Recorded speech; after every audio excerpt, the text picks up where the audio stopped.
Jamtala ONG ক্লাবের পাশে একটা কর্মতীর্থ ছিল। সরকারির লটারি অনুযায়ী নওশাদ আলী নামে একজন ব্যক্তি ছিল।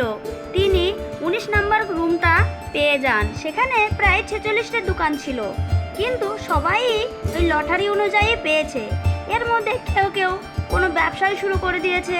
তখন নওশাদ আলী ভাবলো যে এখানে সবাই তো দোকান সব রকমই করেছে, আমি এখানে কাপড়ের ব্যবসা করব। নওশাদ আলী তখন বাড়ি গিয়ে তার স্ত্রীকে বলে, কই গো শুনছো, আমি একটা সরকারির লটারি অনুযায়ী একটা দোকান পেয়েছি। ও, তুমি দোকান পেয়েছো? সে তো খুবই ভালো কথা। তো কত নিবে মাসে মাসে? ও বেশি কিছু নেবে না, মাত্র 300 টাকা। ও, সে তো খুবই ভালো কথা। 300 টাকায় পেয়ে যাব। তো তুমি কিসের ব্যবসা করবে গো? ভাবছি বস্ত্র বিক্রয় করব, ভালো হবে না গো? ও, তুমি জামা কাপড়ের ব্যবসা করবে ভাবছো? তাহলে জামা কাপড়ের ব্যবসাটাই করো। হ্যাঁ গো, তাহলে তোমার কাছে যে টাকাটা আছে তাহলে আমাকে দাও, আমি তাড়াতাড়ি মাল কিনে নিয়ে আসি। ঠিক আছে, তুমি একটু দাঁড়াও, তোমাকে আমি এখনই টাকা এনে দিচ্ছি। এই নাও তোমার 1 লাখ টাকা। তারপর নওশাদ আলী তার ব্যবসার কেনাকাটা করে ব্যবসা শুরু করে দেয়। না, এইভাবে আর কদিন চলবে? এই ঘরের টাকা দিয়ে এক জগ্গর মাল কিনে এনেছি, একটাও তো বিক্রি হচ্ছে না, মানুষজন তো কেউ আসছে না।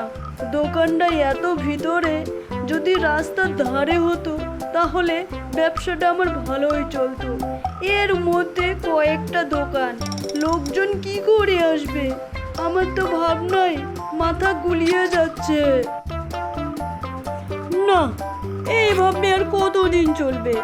আমি আর পাচ্ছি না, এদিকে সংসারও চলছে না। বাড়ির গিন্নি তো খুবই বকাবকি করছে এক জোগাড় টাকা মাল কিনে নিয়ে এসে। এখন কি করব?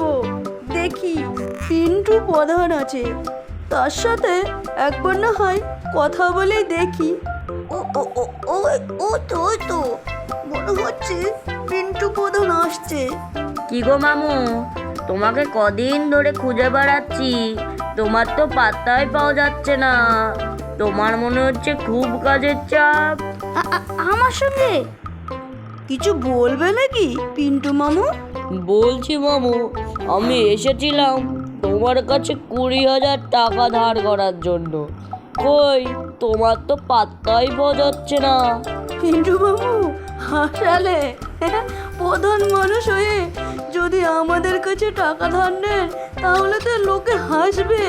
আরে সেটা বড় কথা না, বড় কথা হচ্ছে আমি তোমার কাছে ধার নেব, তাও তোমাকে সুদ হিসাবেই দেব। নওশাদ আলী তখন মনে মনে চিন্তা করতে লাগলো, এই তো সুযোগ। পিন্টু মামুকে বলে এই রাস্তার ধারে জায়গাটা যদি দখল করতে পারি তাহলে কোনো অসুবিধা হবে না। তা না হয় ওকে এই কথাটা বলি যে 20,000 টাকা নিলে আর সুদ টাকা কিছুই দিতে হবে না, শুধু জায়গাটা দখল করে দাও মামু। কি মামু, কি ভাবছো? তো তাড়াতাড়ি বলো। তুমি বুঝতে পারছো না যে এই 20,000 টাকা আমার খুব এখন দরকার? কি আর ভাববো মামু, ভাবছি এই দোকানটা তো আমার ভিতরে আছে, বেচা কিনা তেমন একটা ভালো হয় না। ভাবছি তুমি তো এই গ্রামের প্রধান, এই রাস্তার ধারে কিছুটা জায়গা যদি দখল করে দিতে পারো তাহলে এই 20,000 টাকা তোমাকে দিতে হবে না, আর কিছু টাকাও আমি তোমাকে এমনিই দেবো। ও মামু, এই তখন থেকে ভাবছিলা? ও তোমার কোনো চিন্তা করতে হবে না, নো চিন্তায় থাকো, এই জায়গা এখন তোমার হয়ে যাবে, ঠিক আছে তো? ও পিন্টু মামু, তুমি তো ঠিকই বলেছো, কিন্তু এই জায়গাটা তো পাশের বাড়ির লোক খড়ি রেখে দিয়েছে। এইগুলো যদি তুমি না সরাতে বলো তাহলে এই জায়গায় আমি কি করে একটা দোকান করব?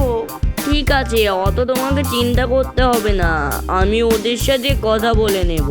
তারপর নওশাদ আলী তার বাড়ি যায়, তার স্ত্রীর কাছে 20,000 টাকা এনে সেই পিন্টু প্রধানমন্ত্রীকে দেয়।